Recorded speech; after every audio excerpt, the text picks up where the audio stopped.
Okay, this morning we are at the Greenback Museum in the back room with Miss Gail Disney Skidmore. She has a very unique story. She received her PhD, and we'll figure out where that was, but she taught at the University of Tennessee for 29 years, so that is the unique part, I think, about her story. First of all, thank you for doing this. I really appreciate it. And we'll begin with your early childhood. Tell me about your community that you grew up in, and tell me about your parents. Okay, well, I was born in Maryville, I think in the General Hospital, Okay. and lived with my parents in an apartment on Highland Avenue for a few months. And then while my father was building a home along 411 in Greenback. And that's where I lived most of my life. My first 10 years I lived in that house on 411 Highway, Yeah. which, I don't know, maybe 10 years ago, unfortunately burned down. But about the time I was 10, Daddy built another house next door, sort of a ranch type house. The first house was a 2-story, sort of a white frame house. And it still exists, and family recently bought it and renovated it, and I'm glad to go by it and see that it's still there. Yeah. So I lived there, until I got married in '63. Okay. Yeah. So what was it like in your family? Brothers and sisters, what did your parents do? Well, I have two younger brothers. One is 3.5 years younger than me. We call him Dickie. Richard C. Woods Jr. I call him Dickie. And my youngest brother, Mikey, Okay. Michael Lee Woods, he's 12 years younger. And so we all lived in that house over on 411, and I really grew up more with Dickie, my brother close to me. And we spent most of our time playing in the woodland, which I loved, and looking for Indian arrowheads down in the bottomland along the creek, and making playhouses in the woods. And I don't remember getting mosquito bite and chiggers and poison ivy, but I must have, because we played in all of that and explored it, and even walked around the big sinkholes that are down there. That's sort of dangerous, but we never got harmed. I don't remember seeing a snake, so I probably just remember the good times. That we were so fortunate to live near town in a way. We weren't too far from Greenback or Maryville, but to have the woodland. And when I had friends home with me to visit, we'd always go down the woodland and play. And they didn't all have a woodland near them that they could play in, so they enjoyed that and thought it was unique. I had a very happy childhood. My mother worked she was working at the S&W cafeteria on Gay Street in Knoxville when Daddy met her, and met her through a friend of hers, and they just dated about 6 months, I think, and then married. And she worked for J.C. Penney till when she was pregnant with me, where Bell, I think it's called it's called Bell now, I think, the restaurant, the Italian restaurant. That's not exactly right, but on Broadway. But after I was born, she didn't work anymore. She was a homemaker, and she liked to cook, and she always had something good cooked for our early supper when we got home from school, because we were starved to death. Even though we had a very good lunch at school, we were always thought we were starved, and we would eat a early supper. And so she was wonderful, washing our clothes and ironing everything. One of my classmates said she envied me because my clothes were ironed so nice, but some other specialized in that. And Dad worked for Alcoa Aluminum Company for a few years, but most of his life he worked at Greenback Industries. Okay. And he ended up being the general manager, more or less the head of it, the local head of Greenback Industries. What did they make at Greenback Industries? Well, they made copper bearings. They refined scrap metal and got the copper out and made copper powder and made copper bearings for all airplanes and cars and all kinds of things. At least the time that I knew of them, the copper seemed to be the main thing that they did. And so your maiden name was Woods? Uh-huh. Okay. Yeah, my father was Richard Woods. My mother was Wilma Sims Woods. Okay. She's from Sevierville originally. Okay. And and I worked at Greenback Industries between my, between my senior year in high school and my freshman year in college. Okay. And we might talk about that later. Yeah. That was really a pivotal thing for me to be able to do. So I suppose your family was one of the few who were not farmers around the community. Well, no, Daddy did some farming. He had cattle, Okay. and of course raised hay and corn, Yeah. and we had a silo back then, and Okay. so he had silage for the cattle. But it was primarily, he didn't raise crops to sell really, I don't think. We might have had some tobacco way back. I think we did have tobacco, but that was not for too many years. He mostly liked to have cattle on the farm. Okay. What elementary school did you go to? Well, I went to Greenback School, and they didn't have kindergarten when I started. Okay. So I went all through, first grade through 12 Okay. at Greenback School. So do you have any early memories of either elementary school or even the grade 12? What were some of your fondest memories that you had of school? Oh, well, I always loved school. And if I was sick and couldn't go to school, I'd cry because I really liked to go to school. And my first grade experience was unique. I may be the only class that experienced this. We were the first big class to come along, it seemed, after World War II. Okay. And they didn't have enough room to have two classes of the first grade. So my group got to go to First Presbyterian for our classes. So I felt like we were on the bus all day. I caught, the bus came by my house at 7:15, so I went very early to school and played in the gym till 8:30. And then the school bus would take our group over to the church, and we'd have classes with Mrs. Elizabeth Bales, was my teacher, and then we'd play outside. I think there was an old sawmill behind the church thing where the manse used to be, and we had an outhouse, I remember, and so we would play outside, and then we would be transported to school on the bus to eat lunch, and we'd be transported back to the church after we had lunch, and we'd have a few more classes, and then we would come back to the school to go home. So it's a wonder if I learned anything in the first grade. Eventually you did. Well, maybe I didn't, because one of my other memories is that when I got to the second grade, I had Miss Watt was my teacher, and one of my grade school sweethearts, John Tieftaler, could write his numbers to 100, but I couldn't. And so I asked Mrs. Bales, I said, why didn't you teach me to write my numbers to 100?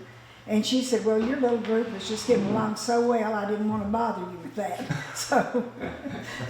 But I pretty quickly learned to count to 100, I think. How about in high school? Do any memories stick out? Well, let's see. I might say something about middle school first. Yeah. I was, Don Lincolnfelter and I were the king and the queen of the sixth grade. So that was quite an experience to be the queen of the sixth grade. Yeah. And they had a little platform in the corner of the cafeteria, and we got to sit there. And it happened to be on Don's birthday, which is April. He's passed away now. It was April the 14th. And he said that was a great birthday present for him for us to be king and queen. And he was one of my grade school sweethearts too. Okay. So that was great.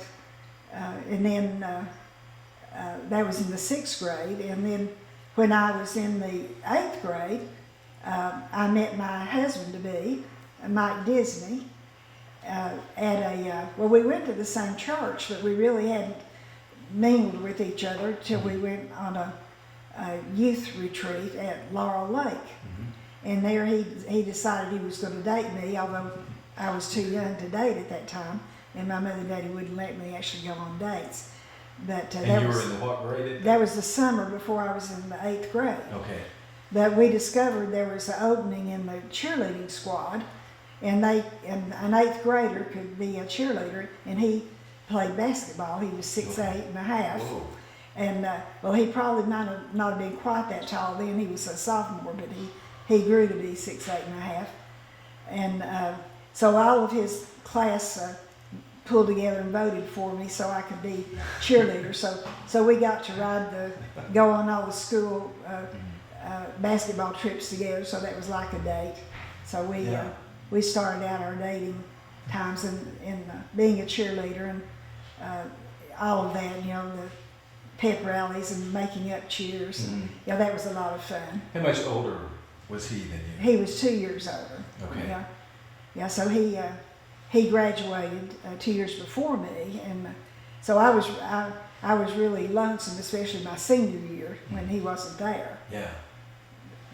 But anyway, we had a great life, and we were married 35 years before he passed away. But I always enjoyed school, and ended up being a valedictorian. Wow.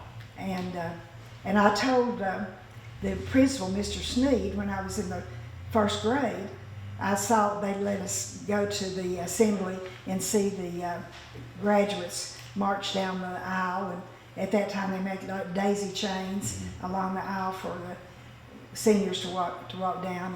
And I learned what a valedictorian was. And I told the principal I was going to be valedictorian when I graduated. He told me that later. I didn't even remember saying that, but sometime later so I was Miss GHS and valedictorian and voted most likely to succeed.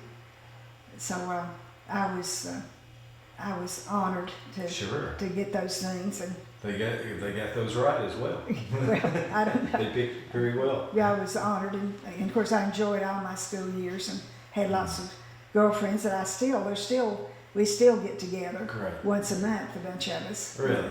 Yeah, they're like family to me still. Now, what year did you graduate? I graduated in '61.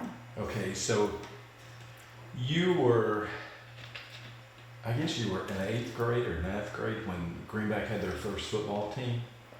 In '57, I was probably about a freshman. Okay. I was a freshman or a sophomore. I was that team was organized in '57, so I was a cheerleader for the first football team. And we didn't know how to cheer for a football team. I think we revised some of our basketball because we had no idea what was going on or how to cheer. It was funny. Hank McGee played on that team, didn't he? Yeah. I think he was quarterback. Yeah. That was all those were fun days, and I'm so glad I got to be a cheerleader for the first football team. Yeah, that's something. Back a couple years ago, I was interviewing Cindy Benefield, and she was showing me a Progressive Farmer magazine that's in the museum, and you were on the cover of that. Yeah. Among other teenagers from this area. Tell me about how that came about. Well, that was a young farmer and homemaker group. And I don't know if you're familiar with that or not. It's a little bit like FFA and FHA. Okay. And it was a group of young people, and even young married people were in it. Okay. So I was a part of that.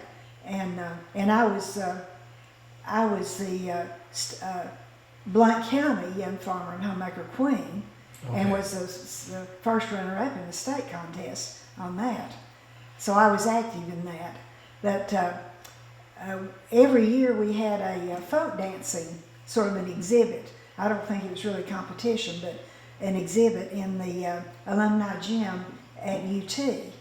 The old gym, it's still there, but it's been renovated into an auditorium now. Okay. But I guess I don't really know how they chose our group. Maybe just because we were local, progressive farmer people must have observed us and invited us, and we went to the student center. We were in the student center doing that at UT. Okay. So that picture, you can see some wooden panels in there, and that was in the student center. Okay. And so we posed like we were dancing. And So were you a student at Greenback or UT at that time? I was still in high school at that time. Okay, yeah. Yeah, but that was fun to be a part of that. All right, so while at Greenback High School, or even elementary school, any of your educational process, was there a teacher that made a difference in your life? Well, I think of well, there were several teachers actually, that they were very instrumental, and the teachers cared about you personally and about your future. I was planning to major in home economics, so I loved my home economics classes in high school. And my senior year, Mrs. Greenwood, the teacher at that time, suggested I not take home economics, but instead take typing, which was really a good decision because in college I had to type a lot of papers, and now, with computers, it's really good to have typing skills. Mm-hmm. So she was looking forward to my future, and Paul Huff was my teacher, and so I learned how to type. So that was a very thoughtful thing to go through.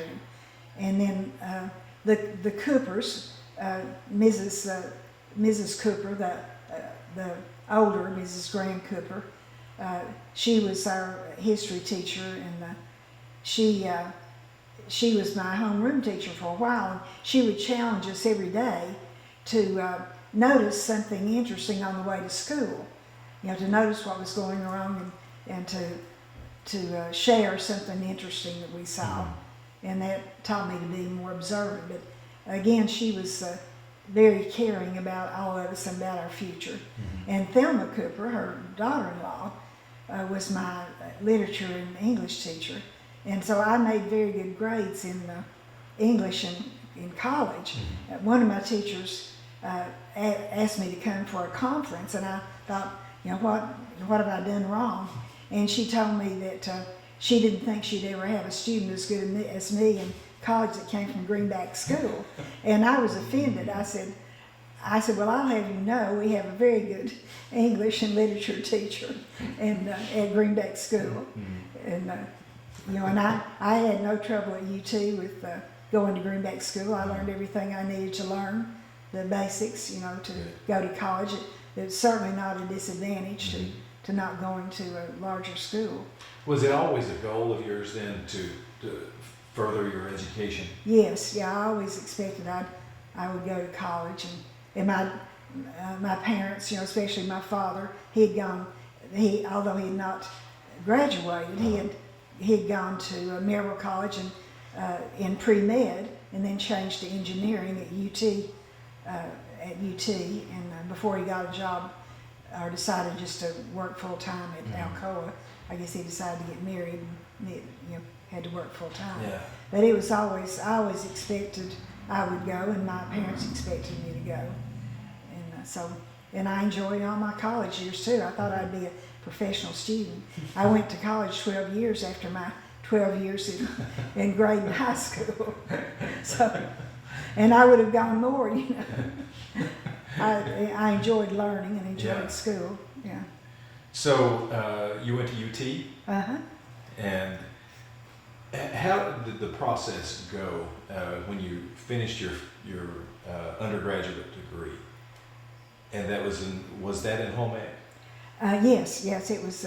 I had a double major in textiles and clothing.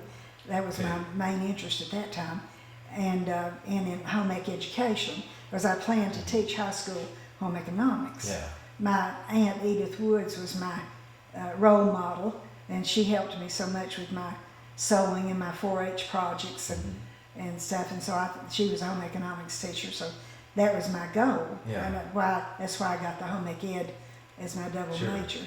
But but it's sort of an interesting thing, you know, when you look back over your life, you see how God engineered things.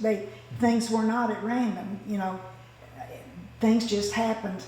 Doors opened, and I walked in to so many things. And looking back, I see how I was prepared to do, you know, what I did.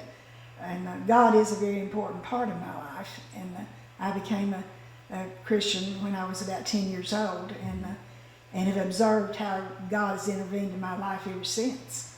That I credit that summer job I had at Greenback Industries to enabling to get my PhD. And I didn't, for a long time, I credited my major professor, Dr. John Smith, for offering me the scholarship. But then I got to looking back, if I had not learned the chemistry lab skills at Greenback Industries that I learned, Jimmy Yoakum had just gotten his PhD. I didn't know this, and had just come to Greenback Industries after getting his PhD, and Dad asked him if he would teach me things about chemistry. He was afraid I would have trouble with the chemistry in college, I think. And so I'm sure Jimmy didn't like his boss sending this young girl in to learn this. He probably thought I would not be able to do anything the lab or want to. But I enjoyed it. It was like cooking, you know. Chemistry is you have to follow directions. Yeah, and so I was very good at following the directions. And eventually that summer they just turned over the quality control to me because I didn't make any mistakes. Yeah. And so I really learned techniques in the lab and what chemicals were and how to handle them and how to respect them. And so after that summer I started my freshman year in college, and anticipating that I would become engaged in a couple of years and get married as soon as I got close, as soon as my husband to be graduated.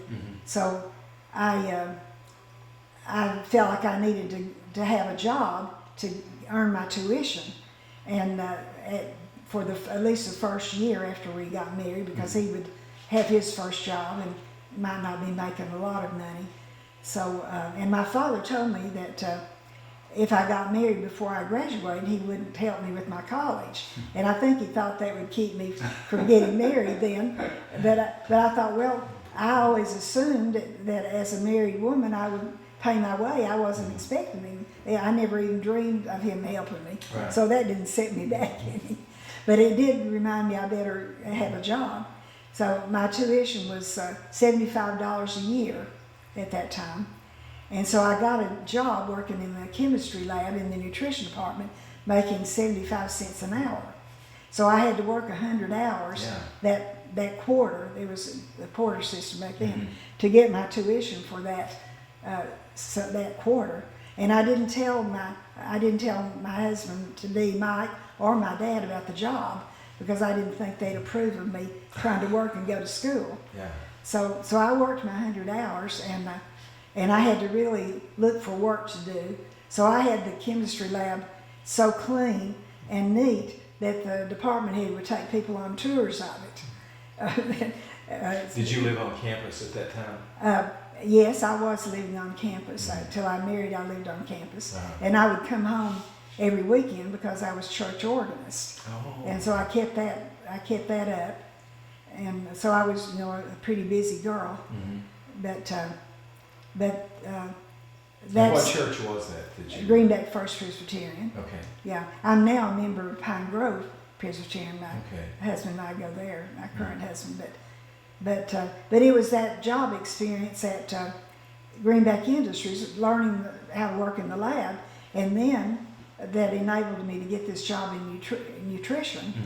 And then when I graduated the next December, I was looking for some of my professors to get references for my for my teaching job, because I was student taught. And so I was looking for Dr. Smith or Dr. Jane Savage to write a letter for me. And it was one of these moments you remember in time. I just ran into Dr. Smith in the hall in front of the dean's office, and I said, I've been looking for you. And he said, well, I've been looking for you.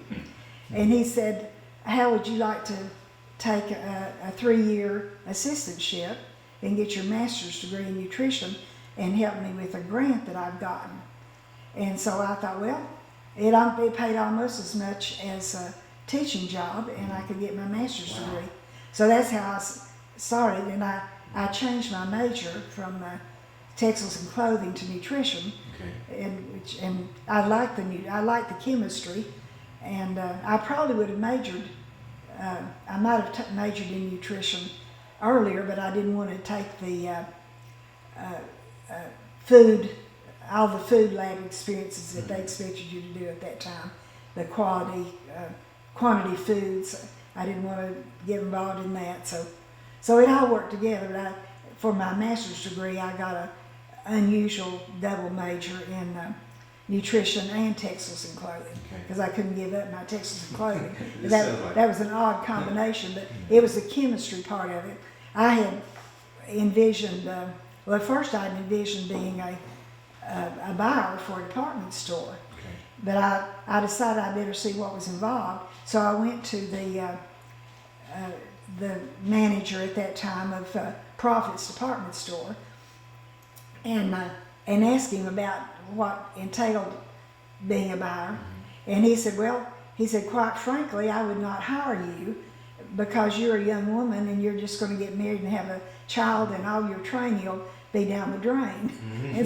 And he said, it's a very high pressure job. He said, you have to sell, your department has to sell so much, each month. And so I decided, well, that probably was not for me. Yeah. So I decided to go for textiles testing, not thinking that there really were not any textiles industries in the area except in Sevierville. Most of them were in North Carolina. So, but anyway, it served me well, the chemistry, and so I shifted to nutrition then, and they learned of my expertise, and I taught the undergraduate and some of the graduate chemistry labs was one of my first jobs. Then after I got my master's degree, they offered me a position on the faculty. I started out as an instructor, and then I was an assistant professor. But as an instructor, I taught some of the chemistry labs of undergraduates and some of the people returning to school for graduate work that hadn't had lab experience. So what motivated you to get your doctorate? Well, again, it was just an opportunity. Once I was hired on the faculty, at a faculty position, I could go to school free, and I could take 2 courses a quarter. And now the school's on a semester system, but I could take 2 classes a quarter free, and I enjoyed school, so I just kept on studying. So were you married at this time? Yeah, I got married in December of '63. Okay. And so I just, and my husband was working, and so that was my job, and I got paid a little bit I had a stipend as part of my master's degree work, and then for my PhD, I was actually on the faculty. Yeah. And as an assistant professor, and teaching, and so I was teaching and going to school, and doing research. I had quite a large research project that I was in charge of. It was a 10-state adolescent nutrition project, so it was quite a responsibility. So once you got your doctorate, then you were teaching nutrition? Okay, and you did that for 29 years, correct? Well, I taught in the College of Home Economics for 19 years. Okay. And then I decided to take a break. I waited about 11 years. I waited till after I finished my PhD to have children. Okay. And so when my children were like 9 and 11 years old, I decided I needed to take a complete break from working and be with them, because they were preteens at that point, and really enjoying going to museums and whatever I could do with them. Right. And I thought, I need to take this break. And I felt like God was working on me to do this for 6 or 7 years. Okay. And so I finally said I was going to take a 3-year break. And it ended up, I took like about a 2.5-year break and was offered, they asked me to apply for positions in Agricultural Extension Service. Okay. And so I did, and I got the position, and that was as a nutrition specialist with the University of Tennessee. Mm-hmm. And I had that job for 11 years before I retired. Okay, so in that job, you weren't teaching on campus per se? No, it wasn't an academic teacher. Right. It was being a resource for all the county home economists in the Extension Service. Yeah, but your office was on campus, though? It was on the agriculture campus in Morgan Hall. Okay. So I loved that job. It's what I should have been doing much earlier. Really? Yeah, because I could. It was more family oriented. Uh-huh. When you're doing teaching and research, it's really 24 hours a day to get it done. And in Extension, they understand families more, and I had more free time in the evening. But I was working full time then. That job was full time. I worked part time after my children came when I was in home economics. Mm-hmm. But I got to travel across the state and work with the county extension faculty in workshops and updating them with whatever was going on in foods and nutrition and food safety. Yeah. We got into food safety a lot. And I did work with TV and radio and wrote a lot of news articles for the county to use. So I could just use all of my talents with that job. Oh, and, it was really a joy that I didn't know, what a joy it would be, but it was really a blessing to have that joy. So I guess that was well, let me start over. What was the most rewarding part of either one of those positions? Well, it was the people, working with the people, the students. I missed the students when I left that job, but the home economics faculty across the state were my students. At that time, I did workshops and classes for them, and meeting the people and feeling that you were being helpful to them in their jobs was very rewarding. Mm-hmm. Yeah. Let's see. Oh, I meant to ask you. Well, we'll go into your family now. It's a good thing we can edit this. I can get my lovers out. Yeah. Tell me about your family life with your husband and your children. Their names and. Well, so Mike. I was married to Mike Disney, and he had a basketball scholarship at UT. And played under Ray Mears. Really? Yeah, and after he finished, after he graduated, I still lacked a year of school, and so I finished, and he was working, and we got married during my junior year in December of '63. Okay. Where did he work? He worked at U.S. Plywood. Okay. And we were able to build a beautiful home in Maryville. We're getting our supplies from that company. And after we'd been married 11 years, we decided it was time to start a family. We were going to have one. So I was fortunate to be able to have my first child, my son David Disney. And then 20 months later, I had a little girl, Christy Disney.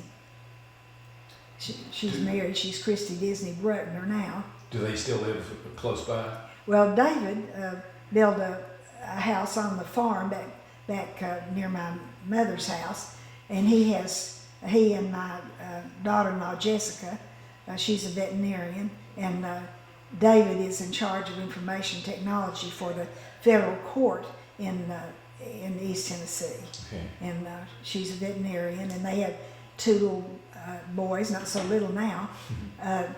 Nick, who is 14, and Ben, who is 12. And my daughter lives in near Denver. Oh, She lives in Conifer, Colorado, Yeah. and she's a lawyer there in international environmental law, and is married to a fellow who is a captain in the fire department out there. Your first husband, he passed of was it cancer? No, he had a major heart attack, unexpected. Okay. It ran in his heart attacks or heart problems ran in his family, but he had an unexpected note. He had no symptoms, and you know, his cholesterol was good and everything was good with him, but he had a heart attack while he was at work, and What year was that? that was in '96. Okay. No, excuse me, that was in '97. Okay. In June of '97, he had a heart attack, and he lived 18 months after that. Okay. And we moved to Birmingham, and he was in the hospital, the University of Alabama Hospital, waiting on a heart transplant. Oh, okay. And it didn't come. One didn't come in time, and he got 2 weeks and passed away in November of '98. Okay. But we had a very happy life, and unfortunately, we had this surprise heart attack that ended his life. We were married 35 years. And so, tell me a little bit about your husband now. Well, What's I'm his married name? now to Larry Skidmore. Okay. He's from Lenore City. He grew up in Lenore City Okay. and was living in Loudon when we married. And he retired just before we married. He retired from Performance Pipe in Knoxville, Okay. where he was the head of the shipping department. We have traveled quite a bit and enjoyed traveling. And he decided he missed working, so he's gone back to work. And he works every day, and he's got half a day off on Friday at Alcoa auction, Alcoa auto auction. Yeah. And he loves that, and loves the men he works with. Good deal. So that keeps him busy, and You gotta have something to. and I'm involved, of course, in all kinds of stuff that Right. keeps me busy. The museum and the church, and Well, I was going to ask you anything. about your. I know you are a volunteer here at the Greenback Museum. Why is it important for you and the town of Greenback to have this beautiful museum? Well, I think it keeps one thing it does is it keeps the community connected. You know, there's a lot we're learning about each other that we didn't know, and a lot about our history that we didn't know. Right. And I think it keeps families involved together, and it preserves things in our past that would be totally lost without that. So I think it's very important, and I'm so proud of our new museum. So glad that can happen, and so many people have gotten involved and interested in it that weren't. Some people were not really that active in the community before that, but they've taken an interest. Really? So it's pulled people out that were not being active, and and we've all gotten to know each other, and it's How it's often really do you work at enjoyable. the museum?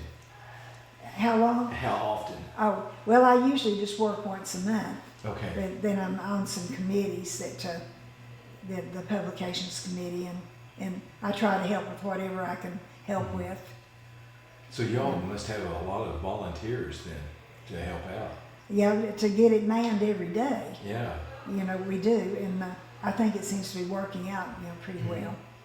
Well, and I also I want to mention that Cindy Benfield and I are the co-directors of the local food pantry Okay.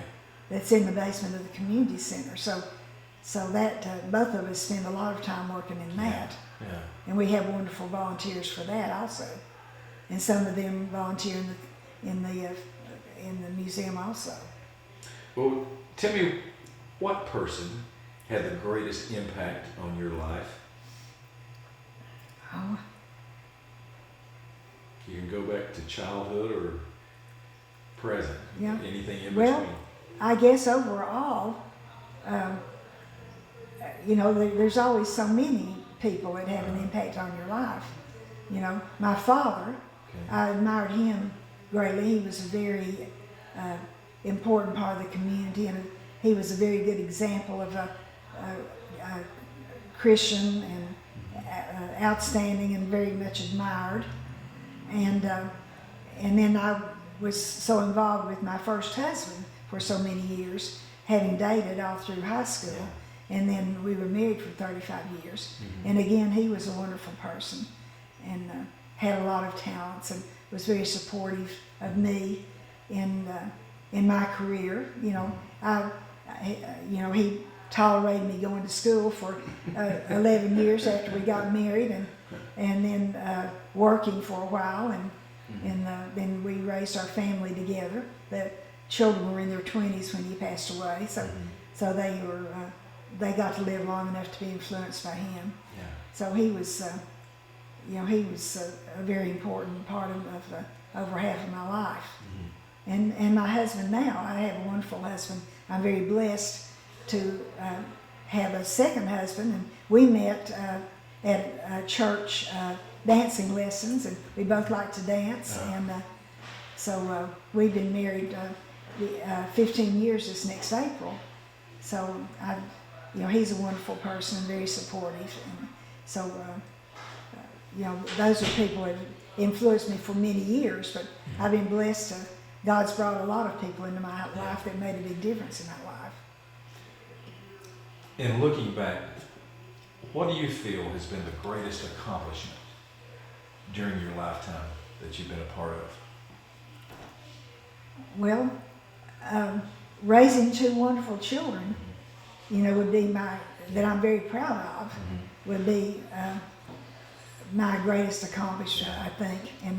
And they both think they had wonderful childhoods, and that they were raised well, and they look back on their childhood as a happy time, and they're both successful in their careers, and happy, and happy with their families. And so that's a lot. That's the biggest accomplishment that I could think of. That would be the right answer. Yeah. I think so. Yeah. So what do you want your legacy to be?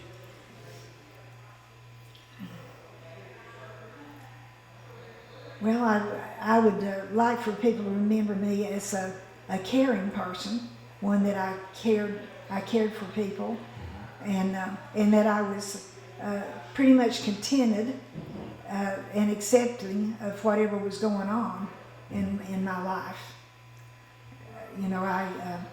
I don't complain much, and I try to make the most of all circumstances. I haven't had many bad circumstances, so I don't guess I've been tested that much. But I would like for people to remember me as a contented, caring person, and an honest person, a Christian. God's very important in my life, and guides my life daily. And Do you still play the organ? well, I played after Mike and I had been married several years. We moved from First Presbyterian to Pine Grove Church, and they had a very reliable pianist and organist. Okay. So I got out of that and out of practice. So in the last 2 or 3 years, I've gotten back into playing the piano. They needed a pianist, so I'm the pianist at Pine Grove, and until they find someone to take my place. And I also teach Sunday school there. Okay, great. Yeah. It's Pine Grove. Is that Presbyterian? It's Presbyterian. Okay. Yeah. All right. Is there any subject matter or question that you wish that I had asked you about? Oh, well, you might have asked me some of the daring things that I have done. Okay. And one thing I was thinking about that's funny is I have skinned a rattlesnake and had a belt made for my son out of it when we were camping one time up in over at Indian Boundary. Someone brought in a big rattlesnake, and my son wanted a belt made out of it. So I got out I just been shown how to clean fish by one of the neighboring campers. And I thought, well, if I can clean a fish, I can strip the skin off of this snake. So I did that, and that was pretty daring. But, Yeah. I think my daughter's taken over that belt now. And then after I retired, I traveled a lot, and I got to go to South Africa, and so I bungee jumped off of the Victoria Falls Bridge there, which is one of the highest bungee jumps in the world. So you had no nervousness about that, or Well, anxiety? not too much. I had done some zip line training, and I thought, well, if I can do that, and I decided it wasn't going to kill me, and so I did a beautiful swan dive. Let's see, I'm sure I've got a picture of doing a beautiful swan dive off the platform, and for this big bungee jump, and so that was thrilling. And I've done a mile-long zip line in Costa Rica. Wow. That was fun. So I'm about to get old enough. I'm not that adventuresome anymore, but I've been very adventuresome since I became a widow and got to travel a lot on my travels. And I've gone on mission trips too, to Costa Rica and South Africa, and some here in the United States. So if they kicked you out of East Tennessee, where would you go to live? If you could go anywhere of the places that you've been. Oh, I don't know. I've lived here so long, and I love the mountains. Yeah. So I would probably, if I moved out of Greenback, I'd probably get me a little cabin in the mountains somewhere. You know, I don't know anywhere. I've traveled a lot. I don't know anywhere I'd want to be other than in East Tennessee. Yeah. It's so beautiful here, and the people are wonderful everywhere. And I think I could manage to live in many of the countries that I've been in. I've traveled a lot in India and have a lot of friends there, but I wouldn't really want to live there. I could live there, but I wouldn't want to. But I just think East Tennessee is so beautiful, and I wouldn't want to get away from the mountains. Flat country makes me nervous. I want to be where I can see the mountains. So you're not going to Kansas anytime soon? No, I don't think so. Not the Midwest, I don't think. All right. Well, thank you so much. Well, you're welcome. I enjoyed this. This was great. Well, I thank you for listening to my life. Well, it's very interesting. I'm impressed. Well, thank you.